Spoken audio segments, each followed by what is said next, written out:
तो आज सांग मैंने संध्या बेले टी गाड़ी शुणा परिस्थिति मोर आसी जाता कारण गाड़ी भी शुणी दे तो चलते ब्लॉग की स्टार्ट करवा। तो संध्या बेले आम रेडी रेडी होकर बाहर पड़ू बजार आड़े। तो बजार आड़े गला मैंने तो जानते थे किना बिका हम तो से गाड़ी भी शुणा पड़े छाड़ गाड़ी टी शुणीदे तो शुणा गाड़ी टी शुणिकी भी सपिंग कर मजा टी अलग थाए।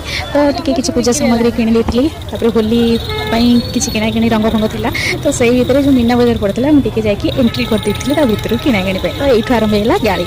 तो हाथ में तो 5टा मुदी पिंधिच पुणी आहरी मुदी तो सत कहवाक गले सांग मैंने मुझे मुदी लवर कारण मतलब बहुत भल लगे मुदी सब नुआ नुआ डिजाइन हाथ में पिंधापी। तो रूपा सुना तो सुना मुदी तो पिंधि हेनी तो किना आउट रूपा पिंधि आउ तो से गाड़ी शुणागला। तो लास्ट को पड़ी किसी पैसा तो मुझे जुड़ी गोटे किनी तो मो हजबैंड मत कहले जुड़ी धर जा बस भिक मांग लिंगराज मंदिर पाखे।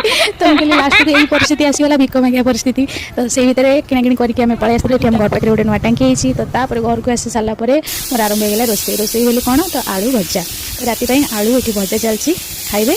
आ बाकी रहा मो पुओ सेपटे सी तार बिरियानी खायार व्यस्त आर किसी काम नहीं खाली दिन सब सुना काम है।